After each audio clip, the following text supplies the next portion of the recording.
So could there be a surprise October meeting between President Trump and Kim Jong-un? That's been the big question among North Korea watchers in recent weeks after President Moon Jae-in floated the idea of a third summit between the United States and North Korea. President Trump last week was quoted as saying that he'd be willing to meet Kim Jong-un again if it was going to be helpful. But on the other hand, North Korean officials are expressing some reservations, while not entirely ruling out the possibility of a future relationship or even denuclearization. So what's on the cards over the coming weeks and months? And could there be a third summit before President Trump's run for re-election in November? We discussed this issue today with Chun In-bum, former Lieutenant General and Commander of Special Warfare Command of the Republic of Korea Army.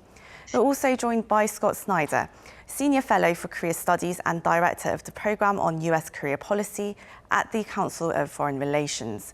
Now, my first question to you, General Chun. Kim Yo-jong, who is Kim Jong-un's sister, she said on Friday that she doubts a US-North Korea summit will happen this year. But she said the relationship between Trump and Kim Jong-un remains strong and that the North isn't ruling out the possibility of denuclearization. So that's a bit confusing. What do you think this means? I think the North Koreans are leaving all of their options open. The first option that they're looking at, to me, is that they're going to maintain their closed border policy and see what kind of support that they can get from the Chinese. A second option or track that they're trying to pursue is somehow cutting a deal with the United States. And the third option is cutting a deal with South Korea, telling the South Koreans to cut all ties with the United States and to achieve a one paradise on the Korean Peninsula. I believe that all of these options are right now unrealistic. And the only true option that the North Koreans should and can pursue is a clear denuclearization of North Korea and the Korean Peninsula. And Mr. Snyder, what did you make of Kim Jong-un's statement? Do you think North Korea is actually angling for another summit? Well, for me, what was significant about Kim Yo-jong's statement was not what she said, but the fact that she was the one who said it.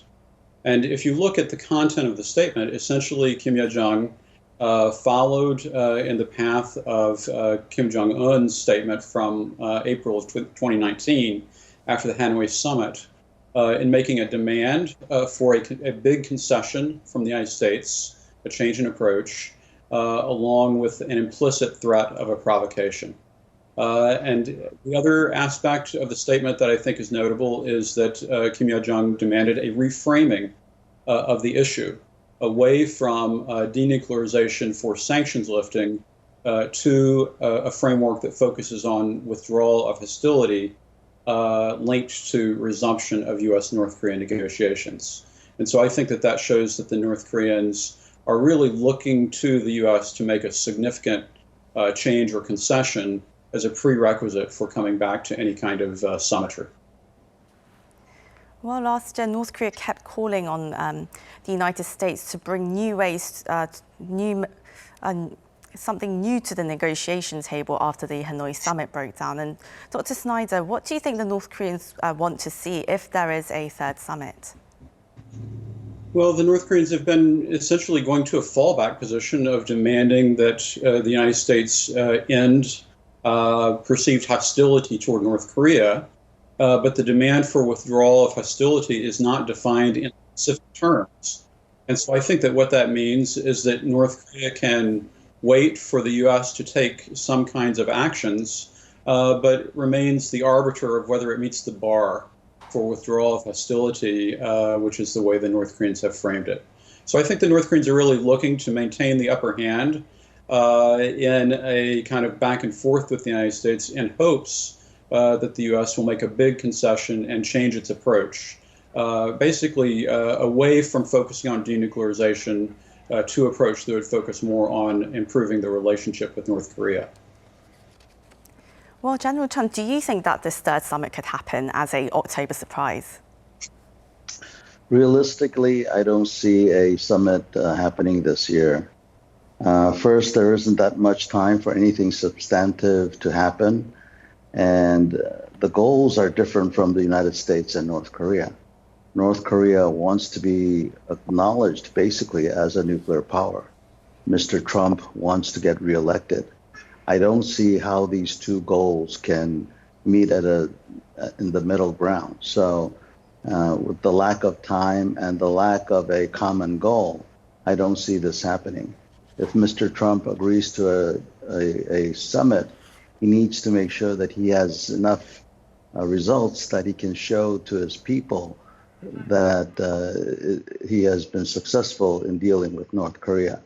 The North Koreans, on the other hand, Kim Jong-un needs to get concrete economic relief before denuclearization. So how can these two goals meet? A no results summit for both sides will be a great risk. And so therefore, I don't see a summit happening this year. So you're not too optimistic about a summit happening this year. Well, Mr. Snyder, how do you see this? What kind of costs and benefits do you think each side is calculating in terms of holding a third summit? Well, I agree. Actually, if a third summit were to happen, it would probably be bad news for the objective of denuclearization, because we simply haven't seen a process between the United States and North Korea involving working level talks that would lead to a mutual understanding on denuclearization. And so I think that what the North Koreans are really looking to is the opportunity of a Faustian bargain with Trump, where Trump tries to make nice with North Korea as a way of securing his election prospect. But as General Chun has suggested, the likelihood that a deal with North Korea would make a difference in the U.S. election is really quite low. Well, General Chun, what do you think the North Koreans are trying to get out of this? I mean, they've been quite vocal over the past few months, sharply criticizing South Korea, even the US, and now they seem to be backing down from such sharp rhetoric. What do you think is going on here? Well, basically, they want to be recognized as a nuclear power, which is changing the goals that we have been trying to achieve.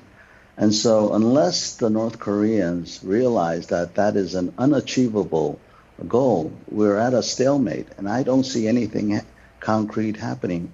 And if we do somehow concede to their demands, it would be unbeneficial for both South Korea and the world, and it would be very dangerous. And Mr. Snyder, while your Secretary of State, Mike Pompeo, and his deputy as well, Stephen Biegun, they both said that it's rather unlikely that a third summit might happen, but then they aren't ruling out the possibility of further talks happening. What do you think, what kind of possibilities do you think they see for relations between the US and North Korea?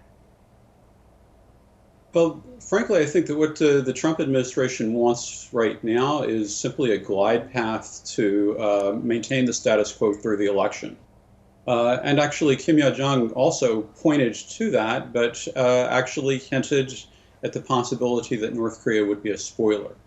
I think that it was very interesting that Deputy Secretary Biegun on his trip explicitly indicated that he was not seeking a dialogue with North Korea. He's not chasing the North Koreans, but at the same time, the trip, I think, was important for enhancing U.S.-South Korea coordination on policy toward North Korea. And General Chun, President Moon Jae-in said that he would try and initiate the summit, the third summit, but before the first two summits happened, it looked like he did play a big role in establishing a certain level of trust with Kim Jong-un, especially to convince him to meet with President Trump. And do you think this kind of coordination or this kind of diplomacy will be possible this time around? So, Soo-young, I really commend the efforts by President Moon and his administration. I fully understand that. He took many criticism for his efforts, and it's usually what happens when you're trying to work towards peace. But having said that, I think we've expended all of our good faith efforts. And as long as North Korea maintains this kind of attitude of becoming a nuclear power state, it will not work.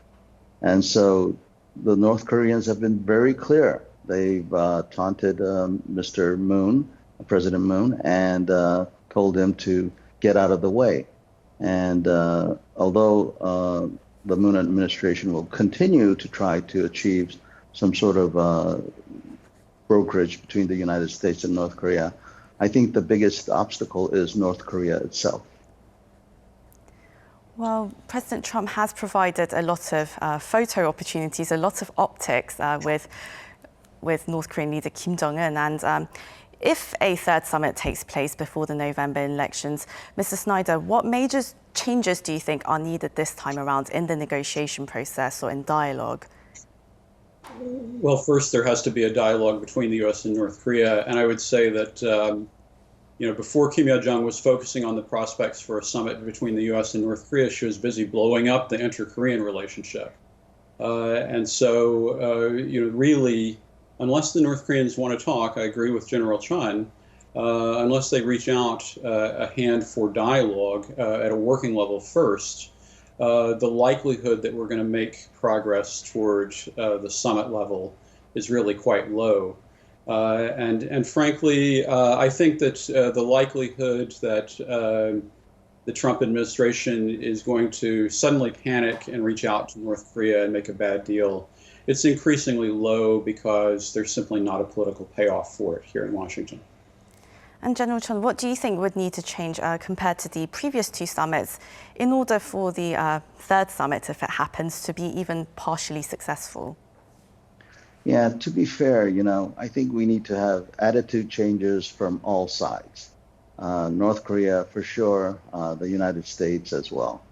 This is the denuclearization of North Korea is going to be a long process. It's not going to be a one big deal event. So I think we need to recognize the fact that North Korea has nuclear weapons and that it will take a long time and it needs to become a step-by-step process. So give and take is something that we will need. I think for one thing, we need a strong commitment to denuclearization. What I mean by that is that North Korea should not put preconditions for denuclearization as they are doing now, like economic relief before talks.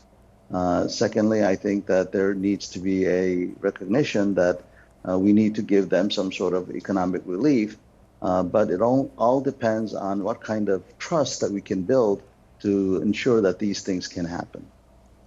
And Mr. Snyder, General Chun just talked about the economic situation in North Korea. And in recent weeks, we've been hearing reports that the economic conditions of the regime, of the state, is getting rather serious. What kind of situation do you think they are in right now? Well, I do think the North Koreans are facing some pretty serious economic difficulties. But I'm not so sure whether those difficulties are necessarily going to lead to any kind of concession on the negotiating front. The North Koreans were very clear at the beginning of this year that their response to their economic difficulties and to their overall situation was essentially to fall back on a security-first approach. And that actually means continuing to work on nuclear and missile development as a deterrent against external threat.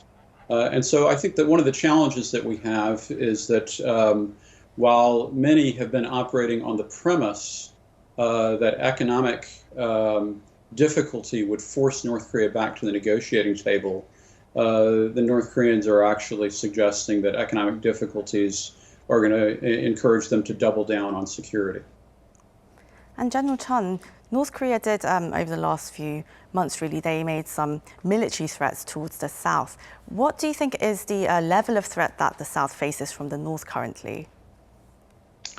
Well, the military threat from North Korea is nothing new. So from what I can observe, the normal threats are consistent with the same levels that you've seen on the Korean Peninsula for 7 decades. The only difference is that we've had a comprehensive military agreement that has allowed a lessening of tensions along the border. And it was heartening to see some of that being weakened or being threatened. But other than that, I think that the present level of threat from North Korea is at the same level. Now, North Korea needs to understand that South Korea military is capable of dealing with and responding very strongly to their actions. So they better think twice before they commit any kind of military provocation. Well, this is where we'll have to wrap up the discussion, but thank you so much for your incredible insights. That was Chun In-bum, former Lieutenant General and Commander of Special Warfare, Commander of the Republic of Korea Army, and Scott Snyder, Senior Fellow for Korea Studies and Director of US-Korea Policy at the Council on Foreign Relations in the US. Thank you both for joining us and for your incredible insights. Thank you. Thank you. And to our viewers, thank you for watching.